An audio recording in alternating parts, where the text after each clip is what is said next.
But our final coach from the Oklahoma State Cowboys, please welcome Mike Gundy. Mike, want to make a statement, and then we'll take some questions. Well, as always, excited to be here, and this means that we're close to football, so we've got a couple weeks, but I'm excited to get back out with the team. We've had a great summer. Guys have worked hard, like always, and it's always fun to get back out there and see where we're at and find out who we are and what direction we need to go. And we've all had a great summer, so I'm just looking forward to getting started in a couple weeks. If you have a question, raise your hand, and we've got one right in the front, Mike, left side. Hello, Coach Gundy. I'm Hayden Farrar. I'm with OUinsider.com of 247 Sports. Obviously, you guys had a fantastic defense last season, which finished 5th overall in total defense. How has the transition gone from Jim Knowles to Derek Mason now? And how are the players responding to him? And with all the super seniors gone, who do you expect to step up for y'all's defense this season? Well, Derek has been fantastic. It's been a smooth transition. He's a first-class person. He understands loyalty and hard work. He has a great relationship with the players. I became interested in him when I found out, well, obviously I knew about his history in being a head coach and being a coordinator, being in successful programs. And so the players have rallied around him, and the transition's been very smooth. Couldn't be more happier. Mike, we'll go second row right in front here. It's Oliver Richardson from Orange Bloods. Hey, Coach, 16 straight winning seasons for you, 11-5, obviously in the bowl games. I think you've had maybe 7 double-digit wins. I'm just curious about the secret sauce, how you've been able to maintain that long-term success, what you've been able to do. We don't really get out of our box much at Oklahoma State. We have a culture and a philosophy and a system we believe in. We believe in being tough. We believe in being mentally and physically tough across the board. We try to put our players in situations that game days are not anything like what they've been through in practice. I've been very fortunate to be around some great administrative support during my career. I've had just a number of young men, obviously, that have contributed a lot and given a lot to Oklahoma State University. And we have great people. Stillwater's a great place to be. It's a comfortable place to be. I'm in a situation now, and we have a new administration that's been aboard for a year. We have a new president. Dr. Shrum is fantastic. Chad Weiber's the athletic director. Makes it even more comfortable than ever. I'm extremely excited about our new commissioner and what he brings to the table. So I think when you put all that together and you kind of understand who you are and what direction you need to go, it allows you to stay in one place a long time. Coach, we'll go right side, about 4 rows back. Hey, Mike. Jenny Carlson with the Oklahoman. You're back where you guys played in the Big 12 title game. It ended right over there. I'm wondering what the residual of the end of last year was for the team, the loss here, but the win in the bowl game. And then with the defense, what's the carryover of just the way they played last year, but now the questions of new coordinators, some different players that'll be out there, especially in the secondary? So like any game, when the game clock expires and the other team has more points than us, it's always difficult. The stage gets bigger. You play in New Year's Day bowls, playing championship games. Anytime you're in that situation, you have one team that has the thrill of victory and the other team has disappointment. And it never goes away. Still to this day, at times when I wake up in the middle of the night, games such as a championship game will come across my mind, more so than even games where we had a lot of success for whatever reason. But our team is resilient, as you could see. They went in and beat a very good Notre Dame football team on the big stage. Did it without our defensive coordinator. Our defensive coaches rallied together, put the pieces together at halftime, and played very well in the second half. And then, obviously, offensively, we churned out a bunch of points. We made plays at the end of the game. So our team's in great shape now. They're excited about the start, as I said earlier. And we've got seniors. We have mature players that understand the commitment and what it takes to be successful, and they're instilling those values in our younger players. Coach, we'll go left side right there, Brian. Hey, Mike. Brian Davis, Austin American Statesman. Now that you've had a full year You have to raise the mic up a little bit. You got me. There you go. Now that you've had a full year to think about it, what do folks in Stillwater think about Oklahoma's move to the SEC? How has that affected your recruiting with an SEC school trying to recruit the same players you want to go after? And what do you envision of the future of Bedlam going forward? Well, the future in Bedlam is a year or two left. I mean, that's the future of Bedlam, based on somebody else's decision. Recruiting for us hasn't really changed a lot. You know, it's interesting with young people now. I'm not sure. You might be able to take a poll of the top 250, 300 recruits in the country and ask them if they know. For example, you could throw out what conference is Purdue in or what conference is Wake Forest in. And I would say there's about a 50% chance they might not even know what the conference is. Young people live in certain worlds today, and essentially they want to know what you as a university and athletic department, as a football team and a coach can do for them. That's what they're interested in. So other than that, our recruiting hasn't really changed since the conference realignment. All right, Coach, we'll go right side, then we'll go back there. You'll be second, you'll be first, then there. Cole Thompson, FanNation.com. Coach, when you look at the potential. Whoops, sorry about that. When you look at the potential of conference realignment and expansion toward the Big 12 and potentially super conferences, what makes the Big 12 a viable candidate to potentially be that next conference that adds more than just the 12 to potentially 16 and eventually maybe even 20 teams? Thank you.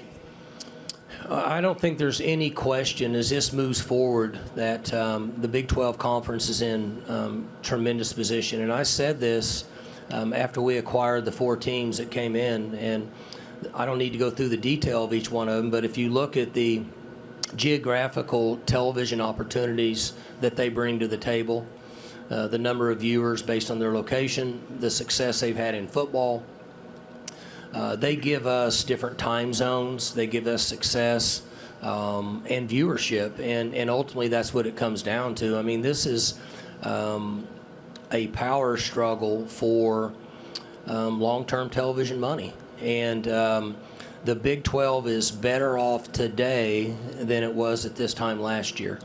And as I said earlier, I think that we have fantastic leadership. We've got the right people in place. I'm convinced that they'll come up with a plan, and the Big 12 will be here to stay for a long time. All right, Coach, we're going to go way in the back, left side. Hey, Mike. John Hoover, All Sooners in the Sports Animal, Tulsa. You had the opportunity last year to talk about the Oklahoma State brand after you guys beat Notre Dame.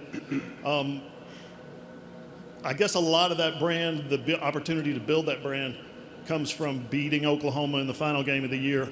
What, to follow up on Brian's question, what is that, do those two things go hand in hand? And how does Oklahoma leaving the Big 12 affect the Oklahoma State brand going forward? Thanks. Oh, as I said earlier, I don't think that Oklahoma State has changed any with the alignment that started a year ago. And the fact that we have a strong brand. We have a successful winning tradition and a large number of people across the country that want to watch Oklahoma State football. And as we've all talked about and we all understand, that's the direction that college football is going. That's where the money is. And the moves that are being made are only made for the money, period. And fortunately, we have a long-term success at Oklahoma State in winning games in football and people wanting to watch us on TV. So, as I mentioned earlier, I'm convinced that the Big 12 will be here for a long time. Who will be in it? I'm not sure. But the brand and what we have at this point moving forward, and Oklahoma State will be a very, very marketable opportunity in the future. All right, Mike, we'll go right side here, 4 rows back. Hey, Coach, it's Ben Hutchins with the Ocali. Now, I know you're not big into preseason polls, but here you are getting picked third after nearly winning the Big 12. I'm wondering, what are some specific things about this team that may lead you to believe OSU can win the league? The last I heard was us third in the Big 12. I didn't hear the rest of it. Yeah, sorry about that. What are some specific things about this team that may lead you to believe OSU can win the Big 12? Specific things about this team? You said to make moves to move up in the Big 12? Is that basically? To win the Big 12. Oh, okay, that's what I'm saying. When you stay healthy, we have to get good quarterback play. Good quarterback play is we need to give him some protection, and we need to rush the ball successfully. Obviously, we had a fantastic year on defense last year. The majority of that was we were able to put pressure on quarterbacks. We got a lot of sacks with four-man rush, allowed us to play coverage, allowed us to play a little man in the back end. We lost two fantastic college football linebackers last year. We've got guys that have to replace them. We like where they're at. They just haven't played in big games. We don't know much about them. We have the same situation at corner. They've played some, but hadn't been out there in big games. So special teams-wise, we got everybody back. We should be better than last year. We were good last year. We should be better than last year. We got everybody back. So we have a foundation. The team has to make a commitment. Coaches don't play in the games, the team does. So our responsibility is to guide them. Their responsibility is to come together as a group, create an identity. It needs to be important to them, and then go play. And that's the direction that we'll take starting in a couple weeks. Okay, Mike, we'll go way to the right over here. And somebody get a mic to James back there. James, wave your hand. There you go.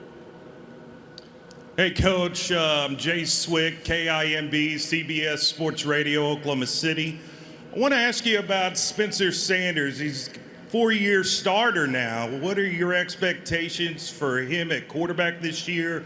How is he developing with some of your younger receivers? Well, Spencer has been fantastic for us. And he has now become a magician in our offense. He knows it.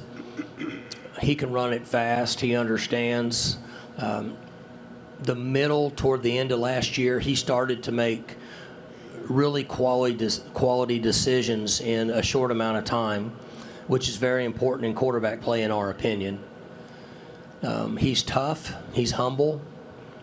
He doesn't worry about something that he might not have. There's times that we put him on the field and we were beat up in the offensive line. Never said a word about it. There's times that we put him out there and he was playing with true freshmen at wide receivers. Never said a word about it. His competitive nature, his toughness allows him to be a really good player. And we want him to relax and enjoy this season and have fun, go out and play good football. All right, all the way in the back, far as you can go, Coach, right down the middle. Okay. And then we'll go also over there. It should be on.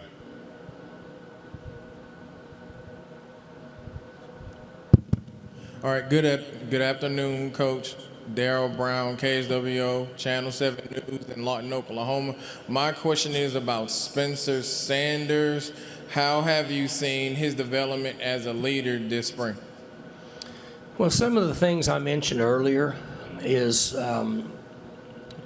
what he does to lead our team, in that when things aren't always perfect, he competes and he fights. We ask him to run, he runs. We ask him to play fast on offense, he plays fast on offense. And he has the ability to get players to rally around him because of the way that he plays. At times he can be vocal, and then at times he's not vocal. But he's a humble young man. He's extremely competitive, and he's tough. And that gives him a chance to have success on every Saturday. All right, Coach, we'll go right in the middle here, waving a hand right Okay. there. Hey, Coach. Ryan Swankowski, Texas Student Television. You guys are 11-1 in your past 12 home games dating back to 2020, and last season you were 7-0 at home. Can you just touch on the culture and the importance of the fans at Oklahoma State these past few seasons especially? We have a fantastic fan base. We have our paddle people, and I've said this before, we have a football stadium that gives you the college basketball arena feel. The fans are right down on the field. We're currently in a $40 million renovation on our stadium and field turf and such. I wouldn't change where we're at for anything. There's just something special about playing on that field and in that stadium. And our players embrace it, our fans embrace it. And it continues to get better each year. The fans, the people that show up Friday mornings, Friday nights, Saturday mornings before the game, we have around 35,000 tailgaters now in Stillwater. We have a walk that our players walk through the tailgaters. And then, of course, on game day in the field. And so it's a special place. It's a perfect size and a perfect setting for college football. All right, James, we're going to go all the way back to you, then we'll get to you, Barry. James Hale, CBS Sports Radio, 105.3 HD1. Mike, you have Presley, who's a tremendous skill player for you. You have another Presley coming. Talk about your skill guys on offense, because they're pretty exceptional coming into the year. We've been fortunate at Oklahoma State for years to be able to find skill players that can make a play with the ball in their hands. You mentioned Presley. He's been fantastic for us, made big plays for us. Younger brother Braden's coming in.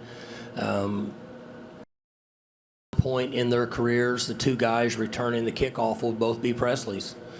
We'll see how all that falls, but we've got a number of wide receivers and running backs that should be on the field this year making plays. We were short wide receivers this last year for a variety of reasons. This year and next year, we're moving in the direction we were in 4 or 5 years ago when we had about 6 or 7 guys that could play in a game at the wideout position that you're talking about. And during that time, 3 or 4 of those guys actually made NFL teams. And I think that we have that talent on this team now at the wide receiver position. Some of them are so young that we don't know yet, but they're long. They compete. They'll go after the ball, and they seem to be tough at this point. If they continue forward, then we'll have some guys that can make plays on the perimeter. All right, Coach, we got time for 2 more questions. Okay. Barry? Barry Trammell with the Oklahoma. Mike, the day after the Fiesta Bowl, you said OSU football could become a blue blood. In the 6 months since then, has anything happened to make you change your outlook on whether it's easier, more difficult, whatever, primarily with the conference realignment? Well, we all know, conference realignment, it's kind of almost the old Karen Carpenter, we've only just begun concept. I think it's just getting started, in my opinion. For Oklahoma State football, and then I would say me personally, with the administration, with Dr. Shrum and Chad Weiberg, our working relationship over the last 6 months, which was really their second 6 months in their new jobs, has been fantastic. So we're all pulling the same direction. And there's a lot of talks and vision and plans for Oklahoma State athletics and Oklahoma State football to continue to grow. And I think that's what we have to do. We're all aware of the direction that college sports is going, particularly football, and we can't sit around and watch other people grow. We have to grow it ourselves. The blue blood that I had mentioned was the direction that I would like it to be. And someday, I'm not going to be the coach at Oklahoma State. I'll just be going and watching games. And when that happens, I want Oklahoma State to be in that position. So it's going to take a lot of continued hard work. It's going to take commitment from administration at the top, Chad Weiberg, Coach Gundy, and everybody else involved, donor support. There's a lot of moving parts, but I am very comfortable, and I am 100% convinced that we have the right people in place to make it happen. It's not an easy process, but it can happen, and I think we're moving in the right direction. All right, Mike. Over 40 years in the business, first time I ever heard a Karen Carpenter reference at a football press conference. Well, I like the Carpenters, and I heard that song the other day, and the first thing I thought about was conference realignment. Only you, Mike. We got our final question right down here, right about 4 rows back. I think that she cut that record on the first take. I think she did. Yeah, that was a one-take deal. Yeah. You realize we're both old now. Oh, yeah, it's good stuff, though, yeah. Mike, Scott Wright with the Oklahoman. A few months ago, you signed Rob Glass to what very well might be the biggest contract for a strength and conditioning coach in all of college football. What did it mean to get that done, and how big a part of some of the stuff you were talking about with financial commitments to the program does that mean? So we all know football is an expensive game. Coaches that have success, they cost a lot of money. Success generates a lot of money. It's just, for lack of a better term, it's kind of an ongoing vicious cycle. But Rob Glass could very well be the single most important part of Oklahoma State football, and that's including the head coach. I'm not with the team 11 months out of the year. I don't have face-to-face interaction with the team. We currently have 127 young men in our off-season program, and then we'll have 140 when we start in August. Coach Glass has interaction with them pretty much face-to-face 11 months out of the year. As coaches, assistant coaches, coordinators, and head coaches, we don't. So he's been with us a long time, and our players understand the culture and, for lack of a better term, the Navy SEAL concept that he has in place. And it's tough to make it through it. It's really tough. But if you do, there's light at the end of the tunnel. So when Chad Weiberg and I were talking about the financial structure of the employees in our building, I mentioned to him that he is the most important person in our building. And Chad said, well, then we need to make him the highest paid strength coach in the country. I said, I think $1 million would do it.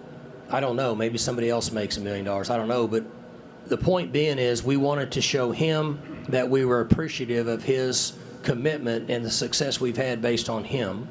And then we wanted other people to know that we're committed to Oklahoma State football. And from a recruiting standpoint and a loyalty standpoint, we wanted everybody to know that we're all in. And that is another piece of the question that Barry asked about the Blue Blood program. So when you have people in place that have been loyal, that you know that are arguably the best in the business at what you do, you got to keep them. You got to reward them. I don't want Rob Glass to come to me and ask for a raise, which he never has. I want to be able to give something to him and reward him without him coming to me. So we, Chad and I, can show him we're appreciative of what you do. He's had opportunities to go a lot of places. I mean, he can make a couple phone calls and go be a strength coach just about anywhere he wants in the country at just about any level. So we had a chance to show him that we appreciated him because he's the biggest factor in the success we've had since I've been a head coach, bar none. And so why shouldn't he be rewarded for it? And that's what took place in the conversation with Chad and I 7-8 months ago. All right, Coach, we thank you so much for your time. Best of luck this season. Thanks. Thank you, That wraps it up for today. See everybody again tomorrow.